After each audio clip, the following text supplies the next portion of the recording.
अस्सलाम वालेकुम नाज़रीन। नाज़रीन, यहाँ मेरे पास टेबल पर आपको कुछ अशिया नज़र आ रही हैं, जिसमें से सबसे नुमायाँ रूह अफ़ज़ा, जो कि मुझ समेत आप सबको बहुत ज़्यादा पसंद है और हमने बहुत ज़्यादा पिया है।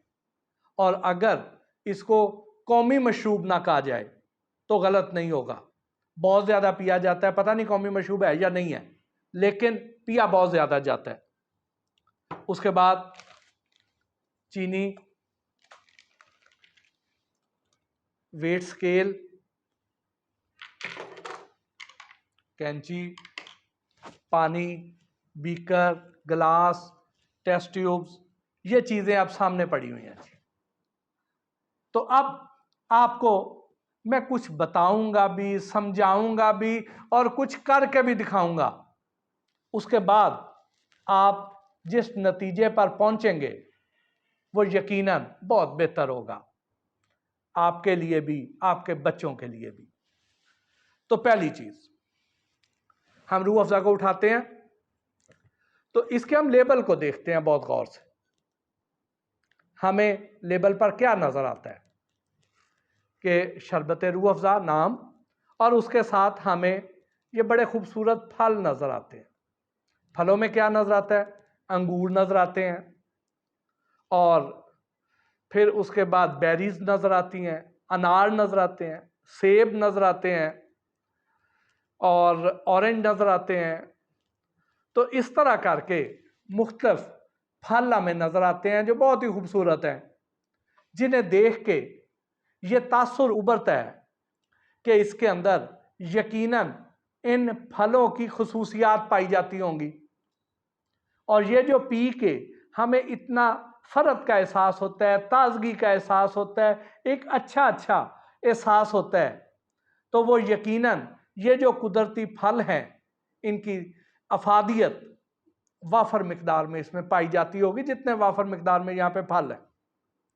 फिर उसके बाद हम इसका लेबल पढ़ते हैं। अगर को बहुत ज़्यादा तहकीक करने वाला आदमी हो तो वो लेबल भी पढ़ लेगा, नहीं तो आमतौर पे जो फ्रंट देख के वो मुतमईन हो जाता है। लेकिन अगर कोई ज़्यादा तहकीक करना चाहे तो वो कहेगा कि मैं इसके इंग्रेडिएंट्स भी पढ़ूंगा जी। अब इंग्रेडिएंट्स में आ जाएं। पहले नंबर पे शक्कर, उसके बाद अरक फवाके, जिसमें ब्रैकेट में लिखा हुआ है अरकियात फल और सब्जियां, जो कि 7% वो कहते हैं हमने डाला है।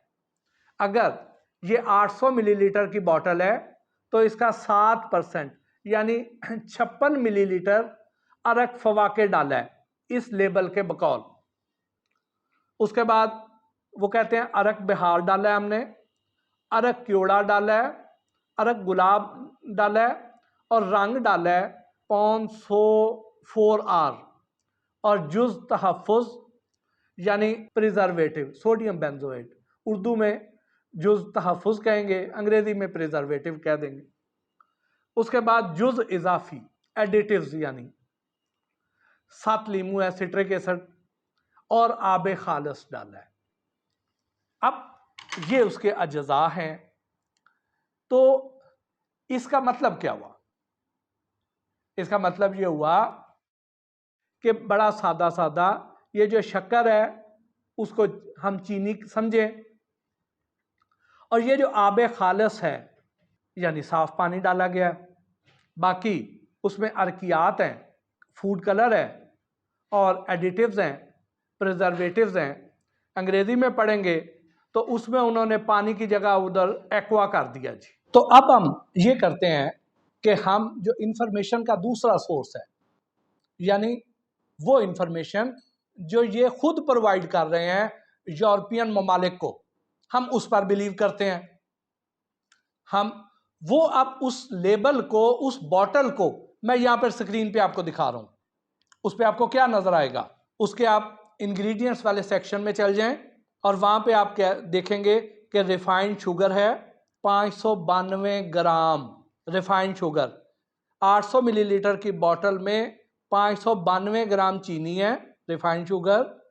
उसके बाद पानी है 210 मिलीलीटर। फिर उसमें एक्वा फ्रूट्स है जो कि अर्क फवाके मैंने आपको बताया था, वो है 60.24 मिलीलीटर। उसके बाद एक्वा क्योड़ा यानी अरक क्योड़ा है और वो भी 26.28 मिलीलीटर। फिर एक्वा रोज अरक गुलाब 17.57 मिलीलीटर। उसके बाद एक्वा फ्लावर्स फूलों का अर्क, जिसको यहाँ पे शायद उन्होंने अर्क बहार कहा था, वो है जी 6.40 मिलीलीटर। उसके बाद सिट्रिक एसिड है, सोडियम बेंजोएट है, फूड कलर है, E129 है जी। अब ये हमने आपको लेबल पढ़ के बताया, अभी हम मजीद आगे पढ़ेंगे, लेकिन उससे पहले मैं आपको कुछ दिखाना चाह रहा हूँ। वो क्या है कि ये मेरे सामने एक पैकेट चीनी का है जी, और ये वेट स्केल है, इसका वजन करते हैं जी।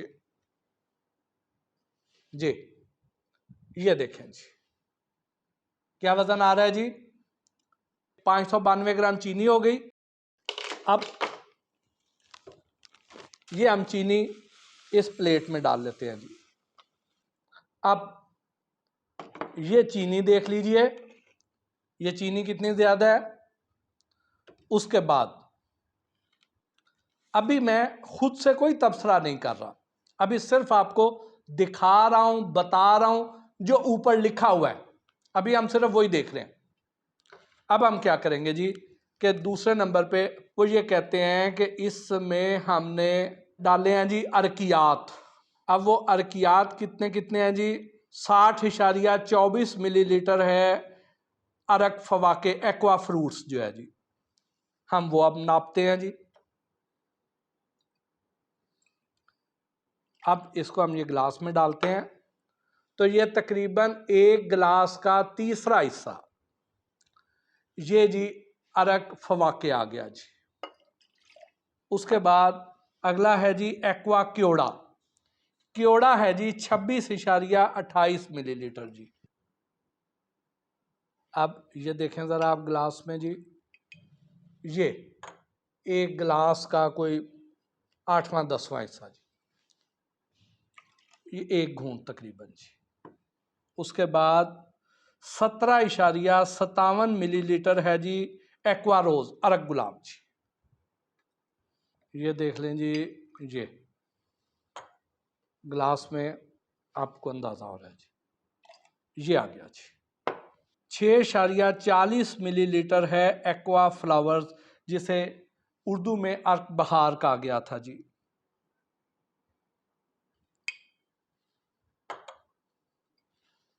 ये लें जी, बाकी अब पाउडर फॉर्म में है, कोई सिट्रिक एसिड है, सोडियम बेंजोएट है और कलर है, ठीक। टोटल ये अर्कियात हैं जी जिनकी मिकदार 100 मिलीलीटर से थोड़ी सी ज्यादा बनती है जी, ठीक। ये अर्कियात हैं, ये चीनी है, ये अर्कियात उसकी मिकदार आप देख रहे हैं, और बाकी पानी है आबे खालिस, सादा पानी, साफ सुथरा पानी, फिल्टर्ड वाटर कह सकते हैं, बाकी पानी है। तो अब ये तो एक शय होगी जी, यहां तक आपको समझ आ गया कि इसमें है क्या, ये आपको समझ आ गया। आगे आ जाइए, अब आते हैं अर्कियात पर। अर्कियात क्या चीज है जी, ये देखिए, इसमें एक अर्क क्योड़े का बताया गया जी। आपने रू क्योड़ा तो सुना है, तो इसमें अरक क्योड़ा डाला जाता है। अब क्योड़ा का पौधा होता है जो इंडिया की मुख्तलिफ स्टेट्स हैं, नेपाल में भी, उधर भी पाया जाता है। ये 10-12 फुट हाइट होती है, इस पे छल्ली नुमा फल लगता है, और इसके जो फूल होते हैं, तो जो 1000 फूल अगर हों तो उनसे 1 औंस तेल निकलता है, जिसको रू क्योड़ा कहा जाता है। ये तो है खालस रू क्योड़े की असल रेसिपी। कोई सिंथेटिक बना ले या जालसाजी 2 नंबरी करे तो वो अलहदा, लेकिन जो असल में किया जाता है वो इस तरीके से बनाया जाता है। अब जब उसमें से सारा रू क्योड़ा निकाल लिया जाता है उन फूलों में से, तो जो बाकी फोग बचता है उसमें अगर आबे मुकत्तर डाल दिया जाए तो उसके बाद उसको फिल्टर किया जाए तो वो रूह क्योड़ा बनता है। अब आप हैरान होंगे कि आब मुकत्तर क्या चीज़ है। आब मुकत्तर होता है डिस्टिल्ड वाटर, जिसमें कोई सॉल्ट ना हो, कोई कुछ ना हो, तो डिस्टिल्ड वाटर कहना था। लेकिन आब मुकत्तर से ऐसा लगता है कि बड़ी कोई ख़ास, कोई नायाब सी शय है जो इसमें डाली गई है। अगर उसको हम ये कह दें कि इसमें डिस्टिल्ड वाटर है तो शायद उतना उसका इम्प्रेशन नहीं बनेगा। जैसे अगर चीनी है, रिफाइंड शुगर कहा जाए तो ज़रा और इम्प्रेशन पड़ता है। अगर उसको कंद सफ़ेद लिखा जाए तो लगेगा कि पता नहीं क्या ख़ास शय है। जैसे यहाँ पर भी लेबल में जब उन्होंने लिखा तो पानी की जगह एक्वा लिख दिया और लिख दिया कि आब खालिस। तो इस तरह करके अल्फाज को ज़रा ज़्यादा भारी बनाने के लिए आब मुकत्तर डाल दिया जाता है। तो अब एक तो तरीका ये है। दूसरा तरीका ये है कि वो जो फोग है जिसमें आब मुकत्तर डाला गया था, अगर उस फोग में 0.02% यानी 1% भी नहीं, उसका भी 0.02% को 20वां हिस्सा, तो वो 0.02% रूह क्योड़े का और 99.98% पानी आब मुकत्तर डिस्टिल्ड वाटर डाल दिया जाए और उसको फिर छान लिया जाए तो वो अरक क्योड़ा बन जाएगा। यानी आपको अंदाजा हो गया कि अरक क्योड़ा कैसे बनता है। तो इसी तरह ही जो दूसरे अर्कियात हैं उनके साथ भी कि उनके ऊपर जो पानी इकट्ठा होगा वो पानी उनको ठंडा करके उस बुखारात जो बनते हैं उसको ठंडा करके पानी की शक्ल दे दी जाए तो वो अरक बन जाता है। अब इसमें एक और जो चीज़ रहती है इंग्रेडिएंट्स में, वो है इसका फूड कलर। अब अगर आप इसके उस सेक्शन में आ जाए जहां पे यूरोप वाले ब्रांड में, क्योंकि यहां जो पाकिस्तान वाला है उस पे उन्होंने कुछ नहीं लिखा हुआ कि हम इसमें जो फूड कलर डाल रहे हैं क्या उससे किसी को कोई साइड इफेक्ट भी हो सकता है, क्या वो किसी खास तबके के लिए या एज ग्रुप के लिए वो कोई नुकसानदेह भी हो सकती है या उस पर कोई असर भी डाल सकती है। तो वो इस तरह की कोई भी डिस्क्लेमर या इस तरह की कोई भी इंफॉर्मेशन या पाकिस्तान वाली बॉटल में तो उन्होंने नहीं दी हुई है, लेकिन जो यूरोप वाली बॉटल है उसमें उन्होंने वाज़े अंदाज में लिखी है, तो हमें वो भी समझनी चाहिए। उसमें वो क्या कहते हैं कि ये देखें कि जहां पे आपको इसके अज्जा मैंने पढ़ाए हैं वहां उसके नीचे आप देखें तो आपको लेबल पर नजर आएगा। वो कहते हैं कि E129 जो कि फूड कलर है जो उसमें डाला गया है, E129 may have a negative effect on children's behaviour and concentration. वो ये कह रहे हैं कि बच्चों का जो बिहेवियर है, जो उनकी तवज्जो मबजूल करने की सलाहियत है, उस पर ये कलर असरअंदाज हो सकता है। तो अब यहां पर जो उन्होंने फूड कलर मेंशन किया है इसके बारे में अगर कोई ऐसे रिएक्शंस आ सकते हैं, ऐसे को साइड इफेक्ट्स आ सकते हैं, तो यहां पर भी मेंशन किया जाना चाहिए। तो इसका मतलब क्या हुआ? इसका मतलब यह भी हुआ कि हमारा जो लेबल है वो उतना कंप्रिहेंसिव नहीं है। हमारी यहाँ पे जो अथॉरिटीज़ हैं पाकिस्तान की फूड अथॉरिटीज़, इनको भी वो पैरामीटर्स अपनाने चाहिए और यहाँ के जो लेबल्स हैं उनकी रिक्वायरमेंट्स मज़ीद सख्त करनी चाहिए ताकि सारी इंफॉर्मेशन उस लेबल पर दर्ज करने के पाबंद हों और उसके मुताबिक फूड अथॉरिटीज़ लेबॉर्ट्री एनालिसिस करके चेक भी करें कि जो ऊपर लिखा हुआ है उतना ही अंदर पाया जा रहा है, ताकि जो आम कंज्यूमर है, मैं और आप, हम हर किस्म की धोखाधड़ी से बच सकें। हम जब एक उनके मन मानी, उनकी मुंह मांगी कीमत जब हम अदा कर रहे हैं तो हमें ये हक हासिल है कि हमें मुकम्मल मालूमात हो कि उस शय में क्या क्या अज्जा पाए गए हैं और उनके फायदे नुकसानात क्या क्या हो सकते हैं। ये हमारा हक है बीइंग कंज्यूमर, और इसकी जो निगहबानी करना वो इन फूड अथॉरिटीज़ की जिम्मेदारी है। तो इस एंगल से भी इन लेबल्स को मजीद इंप्रूव करवाना चाहिए। अब वो जो फैक्ट्री के जो इनसाइट्स हैं, जो वर्कर्स जो बताते हैं, वो तो बताते हैं कि चीनी की मिकदार इससे भी ज्यादा है। वो तो कहते हैं कि इसमें 72 ब्रिक्स होती हैं। वो तो कहते हैं कि आप ब्रिक्स मीटर लें और उसके ऊपर रखें, इसको इसका एक ड्रॉप डालें तो वो ब्रिक्स मीटर आपको बताएगा कि 72 ब्रिक्स है, और आप कैलकुलेट कर लें तो पता चलेगा कि इसमें ये 592 नहीं, कोई 892 ग्राम चीनी होती है। क्योंकि वो ये कहते हैं कि ये जो बॉटल है इसका वजन होता है 1100 ग्राम, और इसकी जो खाली बोतल होती है ये 40 ग्राम की होती है, 2 ग्राम का कैप होता है। तो इस तरह उनके पास पूरी कैलकुलेशन होती है। तो वो तो कहते हैं कि आप ब्रिक्स मीटर लेके आएं भट्टी साहब, और इस तरीके से चेक करें और आवाम को बताएं, मुतलका अथॉरिटीज़ को भी बताएं, और ब्रिक्स से आप खुद बैक ट्रैक कर लें तो आपके पास एक्चुअल शुगर की मिकदार सामने आ जाएगी। तो वो तो ये बताते हैं, लेकिन हम उस पर यकीन नहीं करते हैं, हम उस तरफ नहीं जाते हैं। हम सिर्फ उसी को देखते हैं कि जो इन्होंने ऊपर लिखा हुआ है, और उसके मुताबिक हमने इसको खोल के ऊपर लिखा क्या हुआ है और उसका मतलब क्या निकलता है वो आपके साथ शेयर कर दिया है।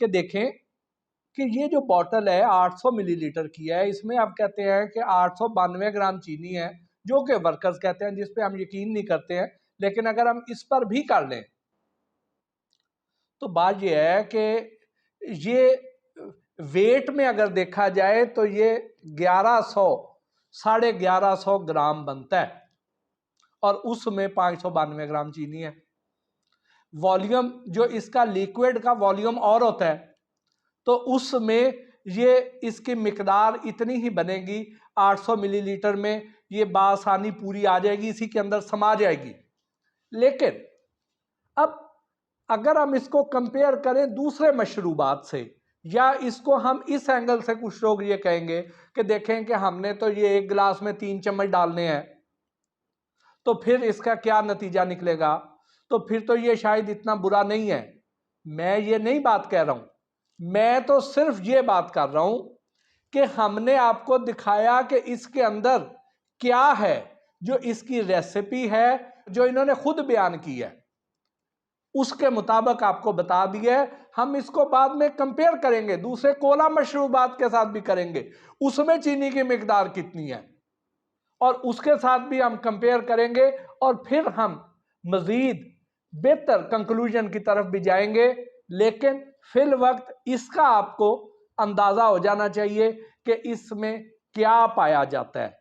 बाकी आप माशाल्लाह खुद समझदार हैं और ज्यादा अच्छा फैसला कर सकते हैं कि आपके लिए क्या चीज अच्छी है और कितनी अच्छी है। इसके साथ ही आज के इस वीलॉग से अपने मेजबान मोहसिन भट्टी को इजाजत दीजिए। अल्लाह हाफिज।